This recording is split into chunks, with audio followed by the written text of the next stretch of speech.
So good afternoon, everyone. Happy Friday. I hope everyone's doing well today. Thank you so much for taking your time out to join our echo session today. Before we get started, can I please have everyone take a minute to set their Zoom name as their first and last name, as this helps me with identifying who is on. Thank you. So if this is not your first echo session with us, then this will look familiar. This is the structure of all our echo sessions, starting with announcements, introductions, followed by a didactic session in which today's topic will be focusing on non-pharmacologic management of behaviors, and then we'll be moving on into our collaborative case discussion, followed by closing and reminders.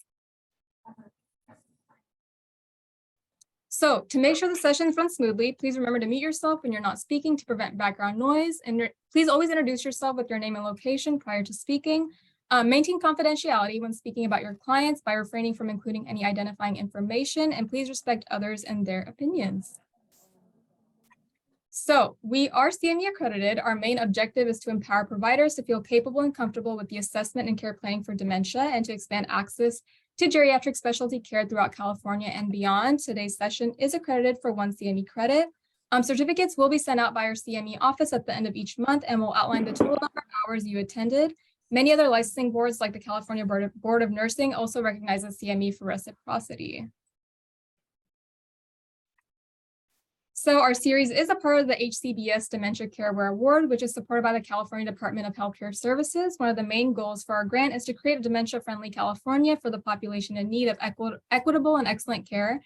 Also to train geriatric specialists, primary care providers, and health profession trainees, and help expand our geriatrics workforce. So before we get started, we would like to have everyone take the time to quickly introduce themselves on video, but since we have quite a few individuals on the line, we'll go ahead and have everyone introduce themselves via the chat function if you can. When doing so, please list your name, role, site, and location. So in the meantime, we'll go ahead and have our hub team introduce themselves on video so you can get to know us. I'll get us started. My name is Minahel Khan, and I'm the project manager for our Dementia Care Aware project at UC Irvine Health, and we are located in Orange, California. So Dr. Segal, if you can please introduce yourself. Yes, thank you, Minahel. Hello, everybody, and welcome. I'm Sonia Segal. I am a clinical professor here at UC Irvine in the Department of Internal Medicine and the Division of Geriatric Medicine and Gerontology, and I practice in Orange at our Senior Health Center. Perfect. Thank you, Dr. Segal. So before we get started, I would like to introduce our presenter today, Dr. Miriam Galindo. Dr. Galindo is a licensed psychologist, social worker, and nurse with over 30 years of experience working in a variety of outpatient and inpatient mental health settings. A lifelong learner, she is currently completing a second doctorate as a nurse practitioner specializing in neuropsychiatric disorders and chronic conditions. Dr. Galindo is also a former longtime caregiver for her late father, Henry, who was diagnosed with Alzheimer's disease. And she shares a private practice with her husband, Dr. Jorge Galindo, and has been a proud volunteer for Alzheimer's Orange County since 2016. So welcome, Dr. Galindo, and thank you so much for taking your time out to give a presentation today. Thank you. Thank you very much. It's an honor. So let's dive into this topic of strategies for caring for people with dementia with a focus on neuropsychiatric disorders. So if you could change the slide, thank you.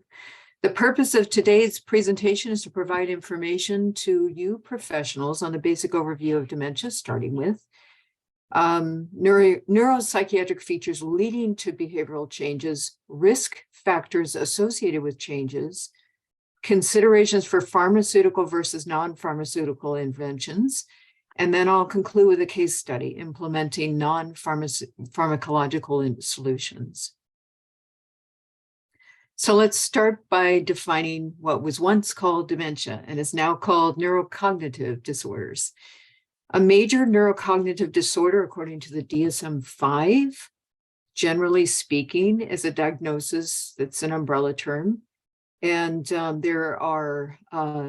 it's defined as a diagnosis where there's evidence of significant cognitive decline in one or more domains which substantially impair day-to-day activities. So specifiers now associated with syndromal patterns are distinguished by the etiology of the disorder. So for example, neurocognitive disorders due to Alzheimer's disease, frontal temporal lobular degeneration, Lewy body dementia, vascular disease, etc.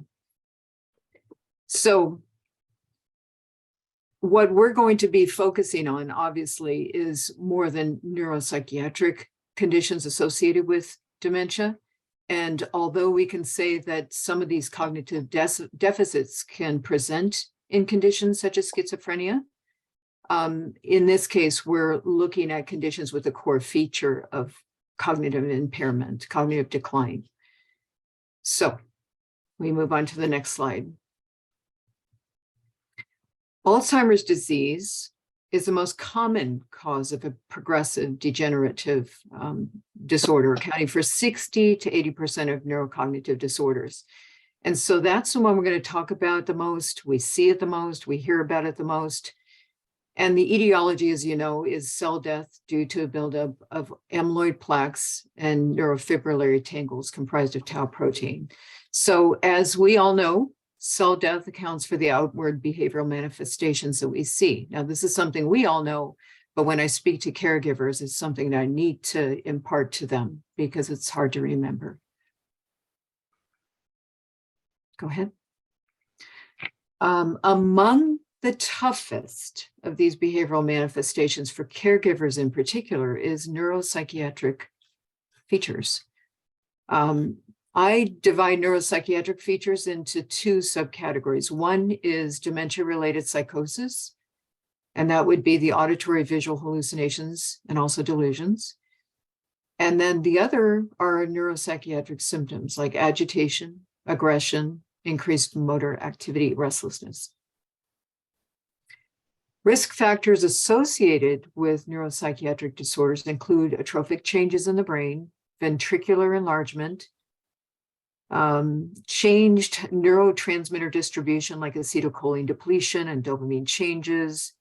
So for example, in Lewy body dementia or Parkinson's, dopamine might be depleted, but for example, in Parkinson's, levodopa can lead to psychotic symptomatology. So when you look at these before and after pictures on the right-hand side here, you see these atrophic changes. You see the normal brain above, you see the atrophied brain below.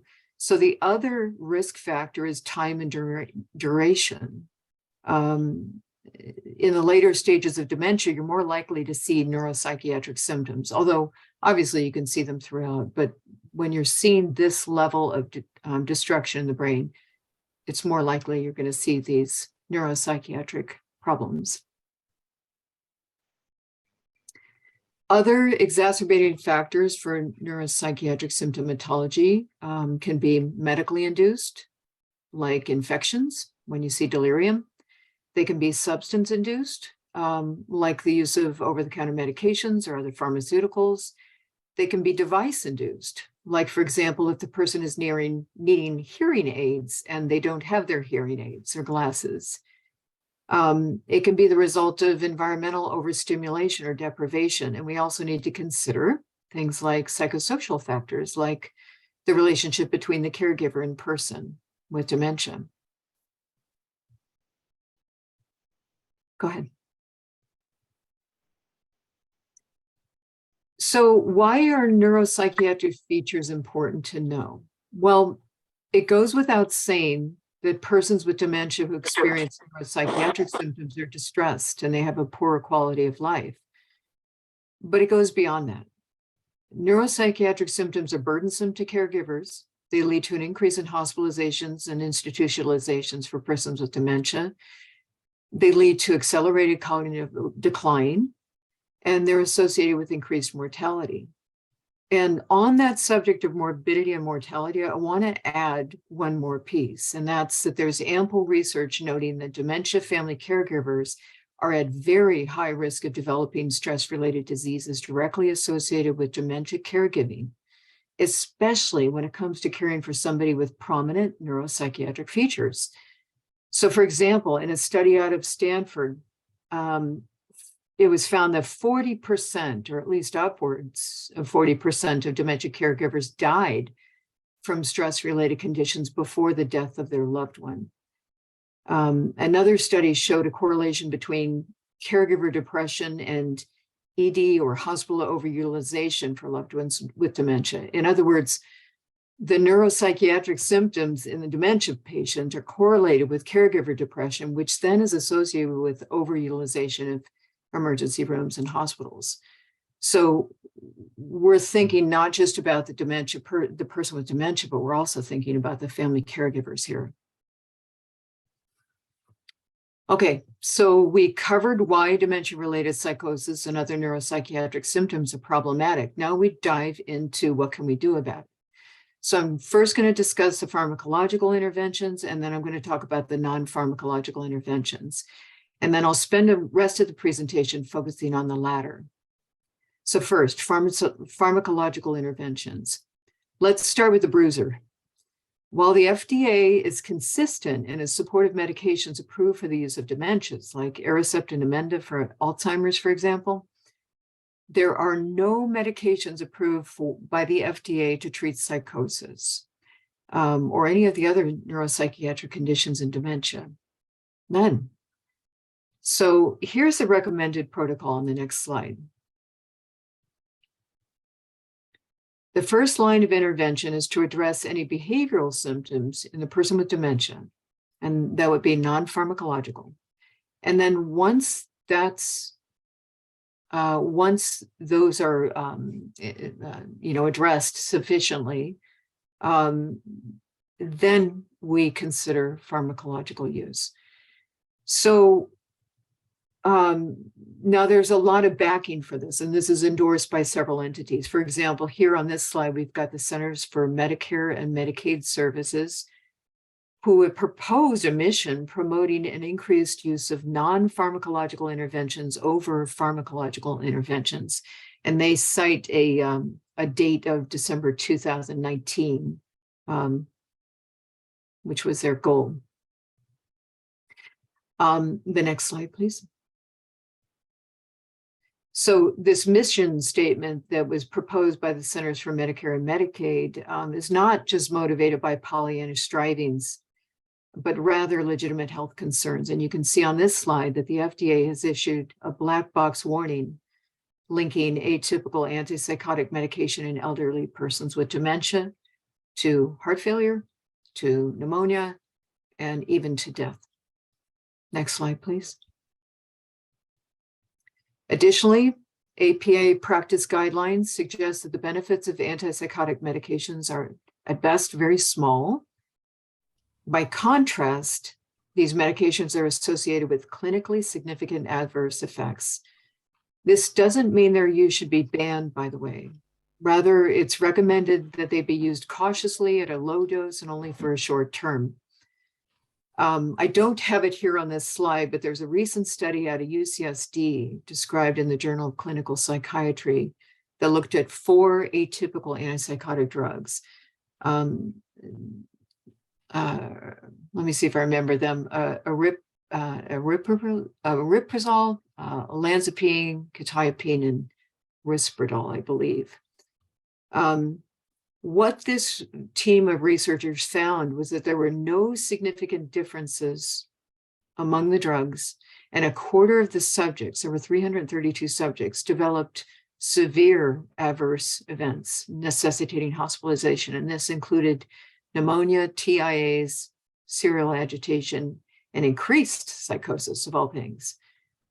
So next slide, please. So the current recommendation, again, is this. First line of intervention, caregiver education and behavioral interventions. Second line of intervention, judicious use of antipsychotic medications or pharmaceuticals in general for very specific behaviors involving imminent risk and only at a low dose for a short period of time. So now let's talk about the first line of intervention, which is behavioral interventions. Next slide, please. When we talk about behavioral interventions, we're essentially helping caregivers to view behavior on a continuum and to become more proactive rather than reactive. Essentially, we're wanting to stay in the green rather than finding ourselves in the red. Next slide, please. So our time doesn't allow us today to get into depth about a lot of these behavioral interventions. So what I'm going to do is summarize in a very condensed way how to approach problems when we're approaching them behaviorally. So the first step is we want to recognize precipitating factors. Dementia-related behavior never emerges out of nowhere. It's always for a purpose. There's typically an antecedent. So it's very important for us as caregivers and as instructors to caregivers to look at the context surrounding the behavior through the eyes and brains of our loved one. That's the important part. It's not through our brains, it's through theirs. Oh, I can't stand it. Next slide, please. Step 2, you want to observe for behaviors. You want to observe for patterns, excuse me. The patterns are central to the lives of persons with dementia. So what you're looking for then is what time of day did this behavior occur? Who was there? Who wasn't there? When did it happen? Where did it happen? You want to look at all these things that go into a pattern that reoccurs day after day after day, because the patterns are there. Next slide. Step 3, you want to be proactive rather than reactive. So after figuring out the precipitating factors to the patterns, you focus on prevention. So you want to stay in the green rather than waiting for the other end of the continuum to go all the way to the red. And in being proactive, you want to simplify the environment. You want to do things like cover mirrors or windows if indicated, because as you know, as persons progress through the dementia process, they may lose an understanding of themselves. So for example, their ability to recognize themselves in a mirror or recognize themselves in reflective glass is lost. And so they could become frightened by that. So you want to be aware of that. You want to reduce overstimulation, like too much noise, too many visuals, large crowds. And then you want to incorporate evidence-based interventions like music. And I'll talk about music as an intervention when we get to our case study. So once you rule out that the behavior is not induced by a medical cause or a substance, I would suggest think fear, because underneath a lot of the behaviors that you see in people with dementia, there is a lot of fear. And so one of the safest things you could do as a caregiver or instructor for a caregiver is ask yourself, what is making them so afraid? And that will help you see the environment through their eyes. All right, next slide. Step 4, when considering the interpersonal antecedents to challenging behaviors, you want to use compassionate communication. And again, you want to use it with their brains in mind. So you're dealing with someone who has a brain that is being subjected to progressive brain damage over time. What you don't want to be doing is using reason or logic or reminders or arguments or confrontations. You're not trying to get to the truth. You're not trying to convince them of the truth. What you're trying to do is diffuse the situation truly. And you're doing so with a lot of agreeing, you're doing a lot of distracting, you're accepting blame, you're apologizing. That's the stance you want to take, is understanding that they're coming from a fearful place, despite what you're seeing on the outside, which may actually look like a fight. All right, next slide. Step 5, the last step is just a reminder to all of us that there's a person in there. And as such, that person is worthy of dignity and respect.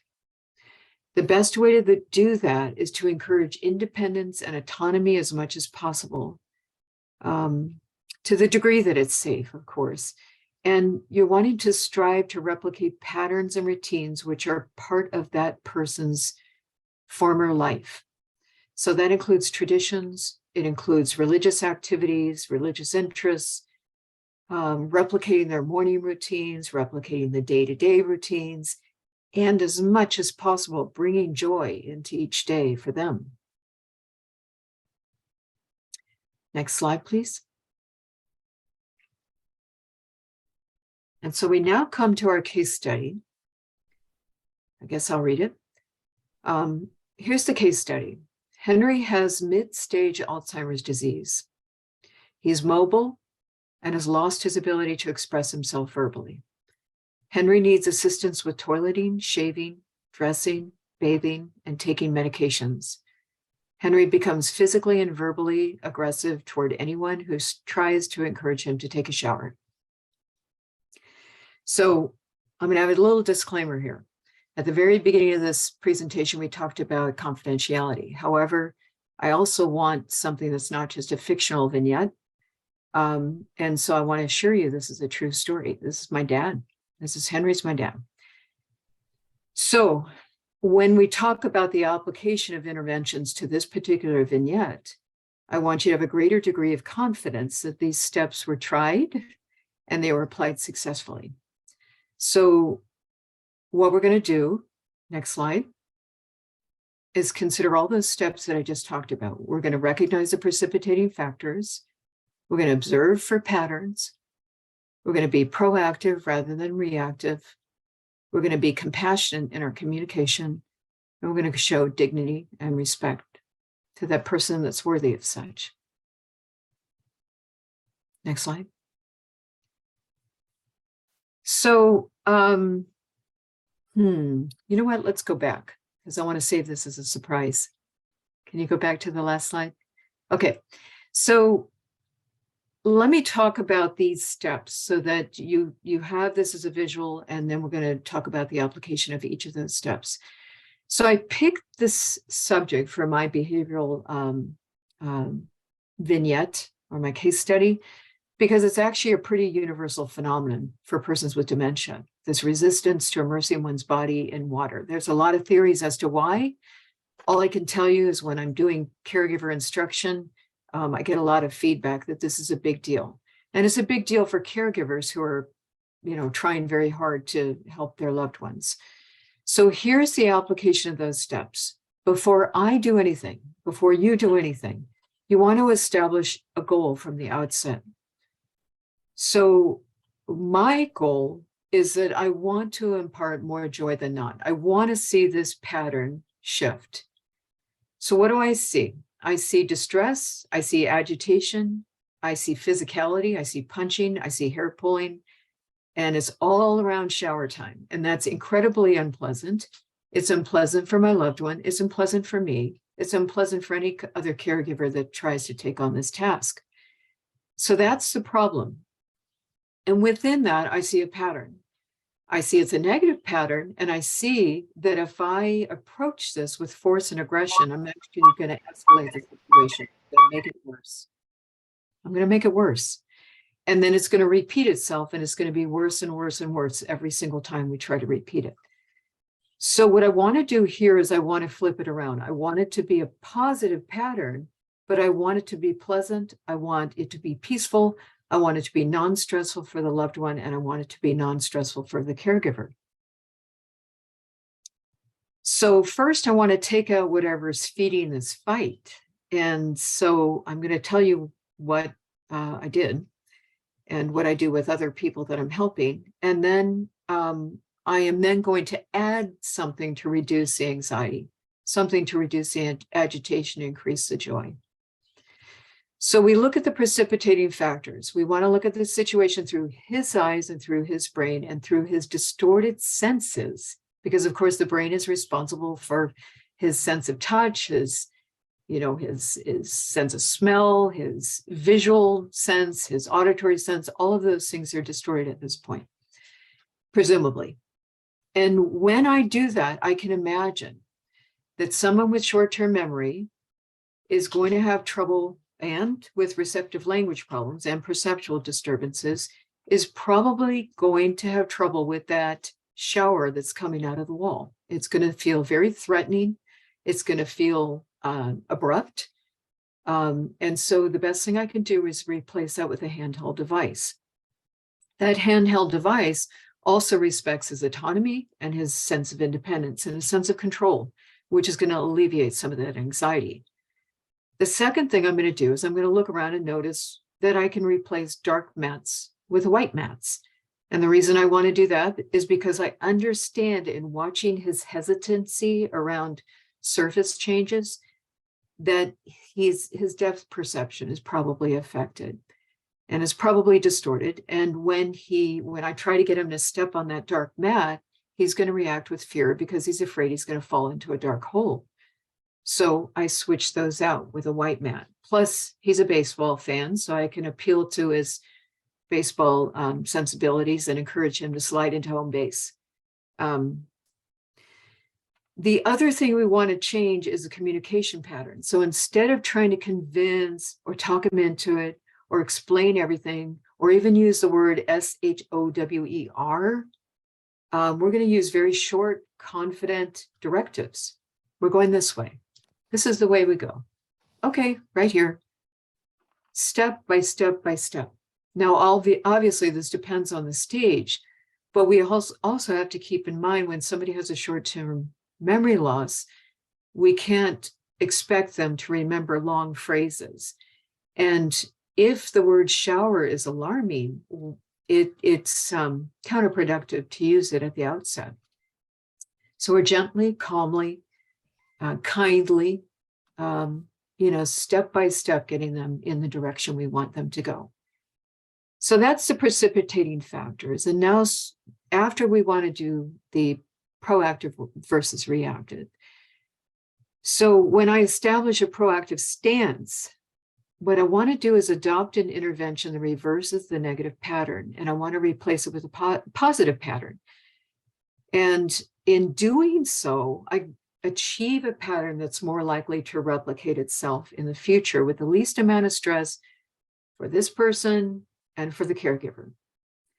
And in my case, and I offer this to a lot of people I instruct, one of the best evidence-based interventions I found is music. It's not the only one. There are several others, but music has a lot of research to back it up. So that's the slide that I'm going to go to next.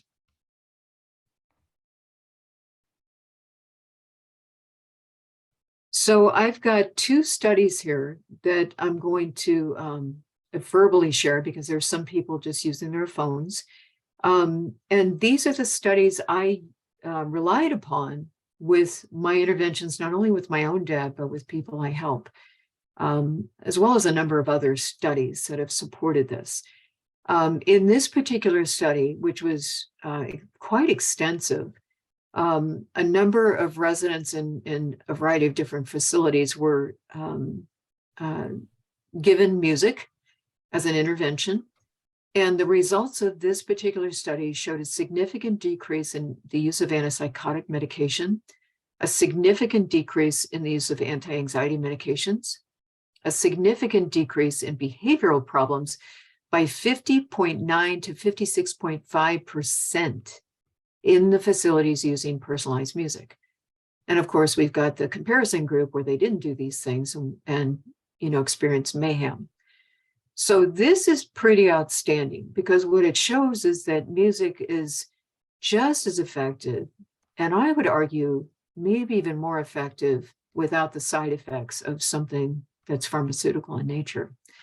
Look at this second study that's on the next slide. In this next slide, we've got a group of researchers who used iPods with musical selections, and they gave them to 108 residents in this memory care facility. And again, the results are similar. There was a significant decrease in transfer of residents to psychiatric facilities. There was a significant decrease in falls and physical altercations. There was a significant decrease in the number of one-on-one observations. And here's the bonus. Among the caregiving staff, there was increased morale, increased bonding among staff, residents, and families. There was increased teamwork, and there was decreased staff callouts. So we've got people who are not, presumably, we can infer that we've got low stress rates all the way around. And that's what we want to see, that we're recognizing that for every dementia patient, there is a silent patient, there is a caregiver or a team of caregivers who are also getting stressed out. And so So this is just a remarkable intervention. So to reiterate, we're looking at pharmaceutical and non-pharmaceutical interventions for neuropsychiatric conditions. What I've described in the preceding slides are a little bit about what we see with psychiatric disorders in persons with dementia. I've given you an overview of the pharmaceutical interventions, and then I've spent the majority of time on non-pharmaceutical interventions. So I'd like to give the audience a little bit of time to just maybe present some ideas, some thoughts, some questions, anything for our team here. Hi, thank you, Dr. Galindo. So at this time, we'd like to open it up for any questions that you might have for Dr. Galindo, and please feel free to unmute yourself or put any questions in the chat.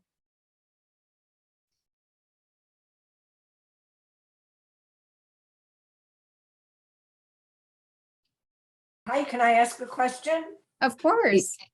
Okay, my name is Sharon Miller, and I have been running support groups for caregivers who have someone with a developmental disability and Alzheimer's. And one of the problems that comes off very often is yelling and sort of abusive behavior. And I wonder if you could speak to that a little. Sure. I presume the yelling you're talking about is from the affected person?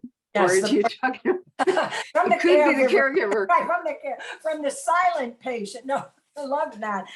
From the person with dementia, just very kind of abusive, yelling, and not directed, not just kind of, and it's come up again and again, this yelling at night or yelling sort of out of control. Yeah. Yeah. And the best thing I can suggest is that continuum that I had a couple of slides back, where we're looking at, red on the far right of the continuum, green on the far left of the continuum, and there's these yellowish areas in between. In other words, red is where you see that screaming, yelling, and abusive talk. Green is where we want to potentially intervene, or even at the yellow phase where we want to intervene before that agitation even starts. Because I assume that the reason your caregivers are bringing this to your attention is because when they try to intervene at the point their loved one is so upset and agitated that it's really hard to calm them down. Or as I described in that shower vignette, there's punching and hair pulling, as well as abusive language. So what we want to do with caregivers is try to get them to recognize that there's patterns. This is not just happening randomly. There's something that happens before, and it seems to happen in this way, and there's a pattern here. And so what can we recognize about that? Is it at night? Is it in the dark? Would having lights on help? So we're wanting to identify the problem to begin with, then look at precipitating factors, then look at, and patterns, and then try to figure out what is contributing to this. Is it something in the environment? Is it something that, the time of day, the time that they went to bed, all of these things before we develop a plan of intervention. And honestly, as somebody who works with persons who are caring for a loved one with dementia, and also somebody who personally walked that road, I can say that the more you think about the problem and look at it from all angles, the more the answer seems to emerge. But if you need an extra brain, we've got on this screen here a helpline for you, Alzheimer's Orange County, 844-373-4400, with people who are just delighted to take calls from anybody about anything during business hours, and help think this through so that the answer will emerge. So I hope that's helpful. I know it's not specific to one person in particular, but that's because I think it's so universal in nature. Thank you, Dr. Galindo. So a Thank few more questions in the chat. So the next question is, any thoughts on using per need anxiety medications to help the person calm down in highly stressful situations? Yeah, I think as I mentioned before, I don't think it's appropriate for us to just say, medication is bad. It's always bad. No, it's not always bad, because there are points in time where health and safety are at risk. For example, where a person becomes so agitated that they're going to hurt themselves or hurt you, and that you can't get their needs met because of this reaction. Now, having said that, we all know that a medication like a low dose benzodiazepine comes with some potential side effects, especially for elderly persons. It increases fall risk, it increases drowsiness. So we have to keep that in mind. But as I mentioned before, when there's a safety issue, we do want to open our minds to the possibility that an anti-anxiety medication judiciously used could be helpful. Thank you. Another question, do you also have these topics available as handouts or infographics for patients and families? I would love that. I'm deferring to UCI because they have these slides. So it's the property of UCI.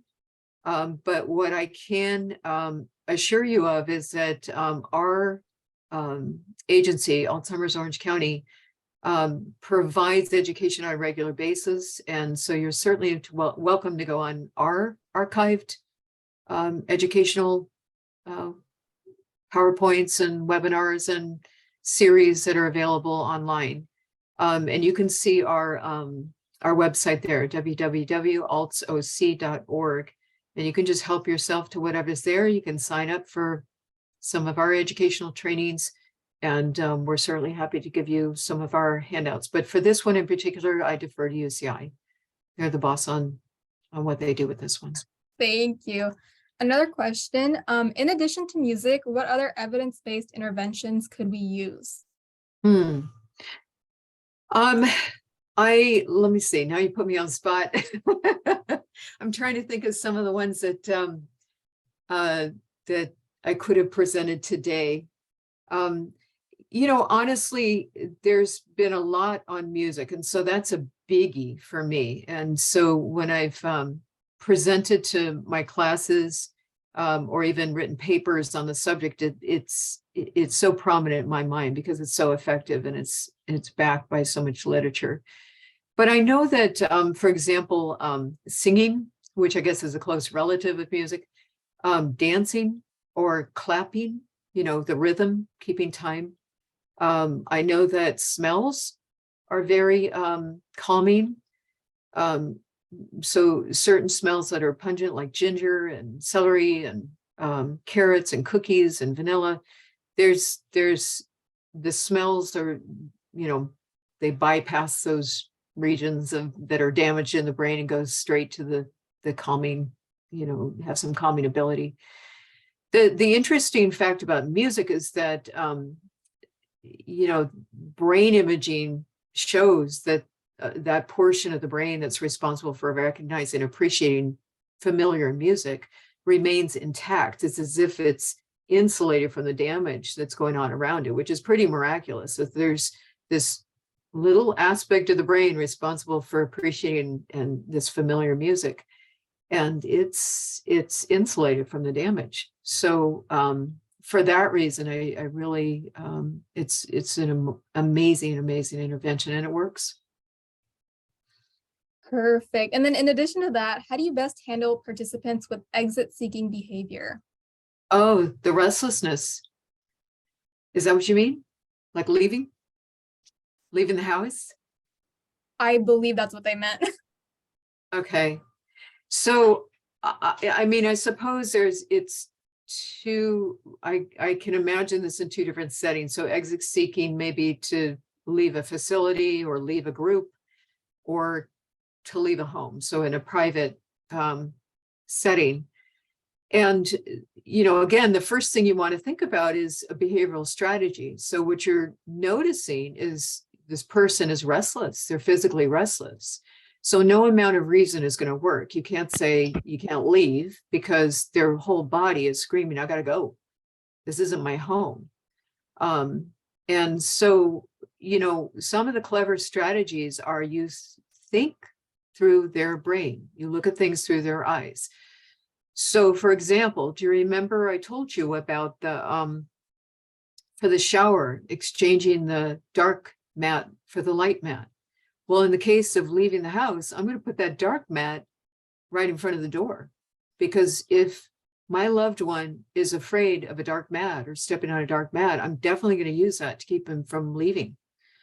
The other strategy that's been employed is putting locks higher up so that you can bolt the door, but it's not apparent to somebody who's not looking up, who's not realizing that the lock is higher.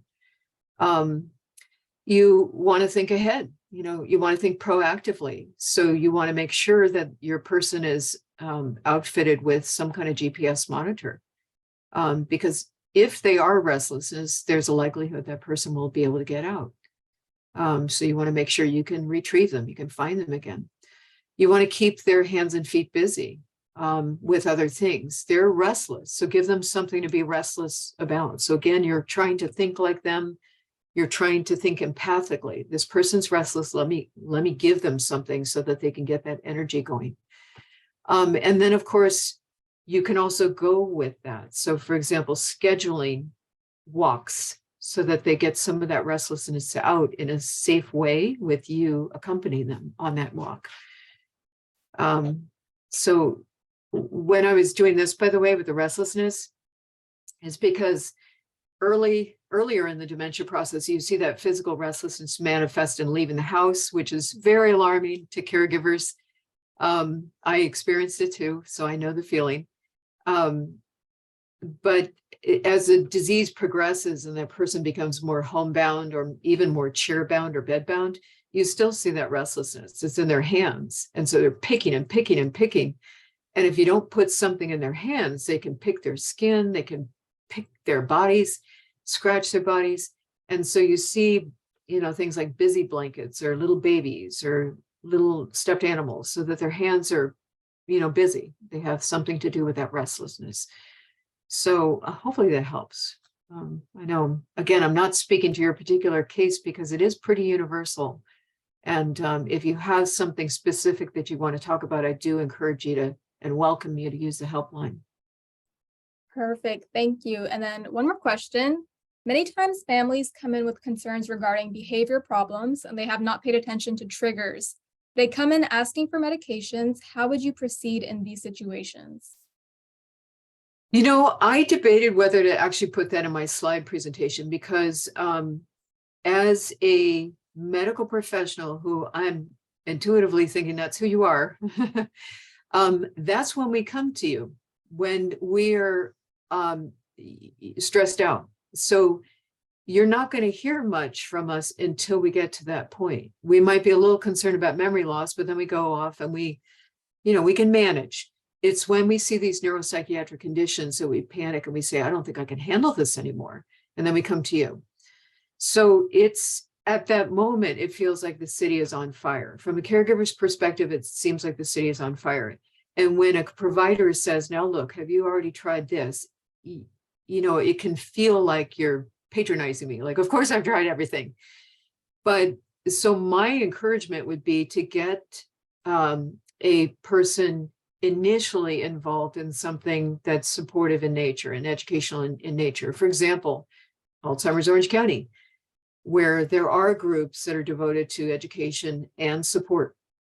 And that way, these persons are surrounded by a help team of peers and of experts who can help guide them through those behavioral strategies. And that's not to say that you're saying, no, I'm not going to do it. But I think what oftentimes people find when caregivers find when their own stress level abates is that they can see straight and they can kind of problem solve and think through some of these precipitating factors, especially when they're surrounded by supportive people who say, I know exactly what you're going through. I was there once. Here's what I tried. And then the stress level goes down and you can think straight. Truly, the stress involved with caregiving is like none other. And the research emphasizes that unlike any other form of caregiving, dementia caregiving has a stress level like none other. And it's a destructive stress level. Like it can cause illness and it can cause even death in the caregiver. And it can cause a narrowing and rigidity in thinking where you're not even able to see the precipitating factors anymore. So you're not alone if you are in the medical profession and that's what you're faced with. You're not alone in that. We're coming to you because we're desperate. So I would just say, that again, that you're listening intently, you're saying, I definitely want to give that a try. And before we try, this is what I'd like you to do. I want you to at least go to one or two of these sessions and see if there's anything more you can do behaviorally. And then we'll talk about the medication. Perfect. Thank you so much. Any other questions for Dr. Galindo? And again, please feel free to unmute yourself or put any questions in the chat.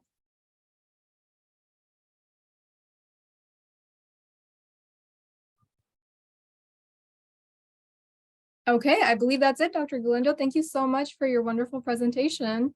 You're welcome. And again, for those who are not able to see the slides that they've joined us by phone, can I just repeat that helpline phone number? Because it is so helpful for not only individuals who are caregivers of persons with dementia, but also professionals. And that's 844-373-4400. And again, I want to invite anybody, professional, individual, caregiver, people who are remotely interested to join us for any educational workshops or webinars over at www.alzoc.org, and that's spelled ALZOC.org. Thank you so much. And I'm actually going to turn this over to Tony. Tony, would you like to go over a few resources? Absolutely, because I do understand that some people might not be just here in Orange County. They might be other parts of the state. But again, like Dr. Galindo said, if you, we invite you to call us, send your families to us here at the helpline. They'll either talk to me or one of our team. We're all master level social workers, and we can really have the time to kind of process out their issues, their problems, and offer support, get them linked to different resources in the community. Here's some other resources in California. There's an Alzheimer's in San Diego, the Alzheimer's Association. Their chapter is in, they have one chapter in Los Angeles, but they're across the country. So if you are on this call in Kansas or any other state, you can just put that in your search engine, Alzheimer's, and any mid or large city, and it will show you your local chapter. I get a lot of great information out of the Alzheimer's Foundation of America. They're in New York City. It's a great website and a wonderful place for more information and support. So, that's another, I think another message we want to get to these families is that, yeah, this is tough stuff, but there's some really good support and help out there. So thank you, everybody. Thank you, Tony. And thank you again, Dr. Galindo, for your presentation. Also, thank you, Mark, for your help in this. So just to end off with closing and reminders, so if you wish to receive CMEs, please fill out the form at the following link, or you can scan the QR codes. I also did send these links in the chat, and I will also be sending a separate email with these links. We also ask that you complete the evaluation form, as this helps us with our continuous quality improvement efforts. This presentation and links will be sent in a follow-up email before the end of the day. And I will also be sending out a link to last week's recording. So both of these forms will close at 11:59 p.m. on Monday, so please try and submit these as soon as you can. And also please join us next Friday for our 8th ECHO session on the topic of high-risk medications that can contribute to cognitive impairment. which will be presented by Dr. Gurvich, and I will also send out a Zoom invite at the beginning of next week with more information. So thank you again for your time, and we